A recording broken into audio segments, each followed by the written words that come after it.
नमस्कार। बुलेटिन में आप सभी का बहुत स्वागत है। आपके साथ मैं हूं दीपिका। अब बात करेंगे हिंदू एकता पद यात्रा की, जो बागेश्वर की हिंदू एकता पद यात्रा है 2.0।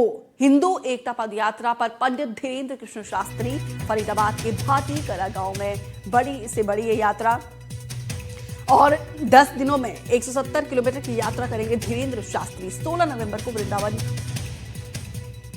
पहुंचेगी यात्रा, और बाबा बागेश्वर की पदयात्रा हरियाणा पहुंच चुकी है। फरीदाबाद पहुंचे बाबा बागेश्वर, और सनातन हिंदू एकता पद यात्रा पर है। 16 नवंबर को वृंदावन में होगा यात्रा का समापन। बागेश्वर धाम के पीठाधीश्वर आचार्य धीरेन्द्र कृष्ण शास्त्री 7 तारीख से 10 दिनों की बड़ी पदयात्रा पर निकले हैं, और दिल्ली से शुरू हुई उनकी यात्रा हरियाणा होते हुए यूपी के कई शहरों से गुजरेगी, और 16 नवंबर को वृंदावन में इस यात्रा का समापन होगा, जिसमें बड़ी संख्या में लोगों का हुजूम उमड़ रहा है।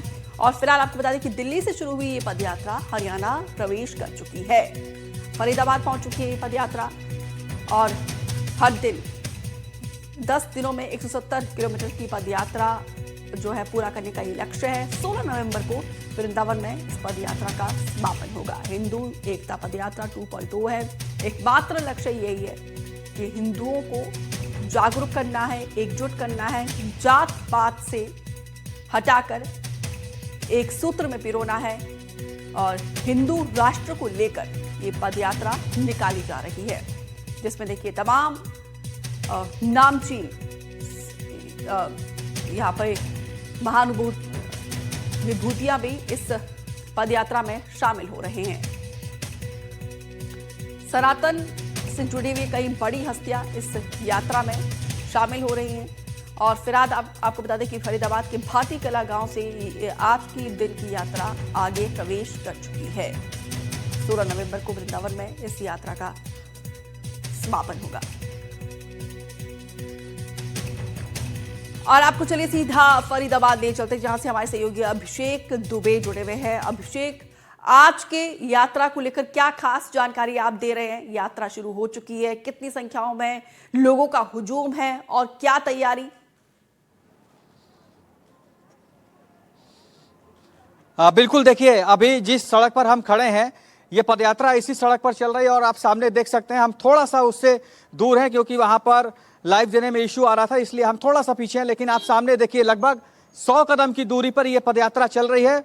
बाबा बागेश्वर धीरेन्द्र कृष्ण शास्त्री लगातार पदयात्रा कर रहे हैं, और ये पदयात्रा शुरू हुई है दिल्ली से शुरू होकर अभी फरीदाबाद, आज रात को जो हॉल्ट है वो फरीदाबाद में है। फरीदाबाद रामलीला जो मैदान है वहाँ पर आज ये जो यात्रा है वो रुकेगी। बाबा बागेश्वर वहाँ पर रात को स्टे करेंगे, और उसके बाद कल फिर से ये यात्रा शुरू होगी। यह यात्रा 10 दिन की है, और लगभग कल की अगर लोगों की संख्या की बात की जाए तो कल यहाँ पर इस यात्रा में लगभग 1.5 लाख लोग सड़कों पर थे, और आज भी संख्या लगभग उतनी ही है। आप अभी तस्वीरों में मैं आपको दिखा रहा हूँ, ये जो आगे पूरी भीड़ चल रही है, ये हाथों में झंडा लिए हुए, श्री राम का झंडा, हनुमान जी का झंडा लेकर ये लगातार आगे चल रहे हैं। कई लोग अलग अलग जगहों से यहाँ पर पहुँचे हैं, हरियाणा से, राजस्थान से, मध्य प्रदेश से, उत्तर प्रदेश से, ये तमाम अलग अलग इलाकों से ये जो भक्त हैं ये धीरेन्द्र कृष्ण शास्त्री के इस पदयात्रा में शामिल हुए हैं। और इसके पीछे सिर्फ एक ही कारण है, वो कारण है कि भारत को हिंदू राष्ट्र घोषित करना। बाबा बागेश्वर से हमारी बातचीत हुई है, धीरेन्द्र कृष्ण शास्त्री से मैंने पूछा कि भाई हिंदू राष्ट्र क्या आप सरकारी तौर पर चाहते हो, क्या आप चाहते हो कि सरकार इसको हिंदू राष्ट्र घोषित कर दे? तो उन्होंने ये कहा है कि नहीं, सरकार के तौर पर हम नहीं चाहते, हम ये चाहते हैं कि लोग अपनी सोच बदलें। जो हिंदू हैं वो अपने संस्कृति के प्रति, अपने परंपरा के प्रति, सनातन के प्रति उनके अंदर एक जागृति आए, वो सनातन के प्रति और उनका झुकाव और लगाव हो, और हिंदू तभी उसी से मजबूत बनेगा। ये सीधा सीधा बागेश्वर सरकार का, धीरेन्द्र कृष्ण शास्त्री का कहना है, और इसी के लिए वो ये पदयात्रा निकाल रहे हैं। ये उनकी दूसरी पदयात्रा है, पहली ये पदयात्रा कर चुके हैं, ये हिंदू जागृत पदयात्रा दूसरी बार है। और इसके पीछे 2 कारण और है, एक गौकशी रोकना, गौ हत्या रोकना, और दूसरा गंगा यमुना की साफ सफाई भी मुद्दा है।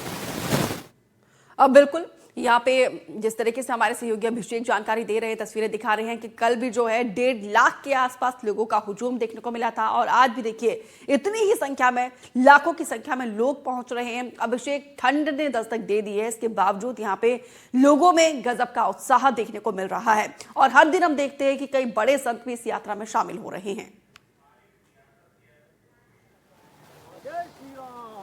हाँ बिल्कुल, देखिए ठंड का अभी असर तो कम है। मैं भी यहाँ पर मौके पर इस वक्त मौजूद हूँ।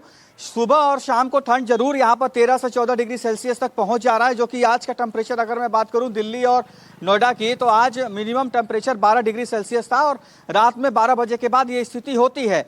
अभी धूप निकली हुई है, अभी ठीक है। यात्रा के लिए ये बहुत अच्छा समय है, बहुत अनुकूल प्रतिकूल समय है और इस वक्त यात्रा करने में आनंद भी लोगों को आ रहा है। जिनसे मैंने बातचीत की, वो महिलाएं हों, बच्चे हों, पुरुष हों, बूढ़े हो, यंग हो, जो भी हैं, वो इस यात्रा में शामिल हैं और लगातार वो चल रहे हैं।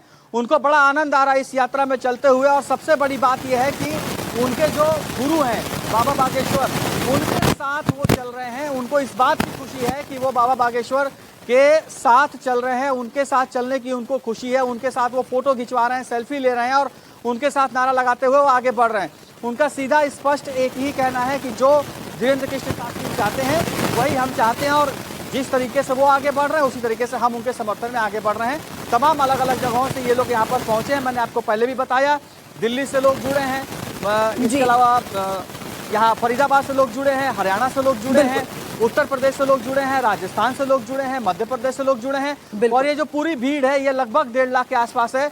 हो सकता है ये मथुरा वृंदावन पहुंचते पहुंचते इस भीड़ की संख्या 2 से 2.5 लाख के आसपास पहुंच जाए। बिल्कुल, बहुत बहुत शुक्रिया अभिषेक विस्तार से जानकारी देने के लिए, तस्वीरें दिखाने के लिए। तो हर दिन यहाँ पे भीड़ की संख्या बढ़ रही है।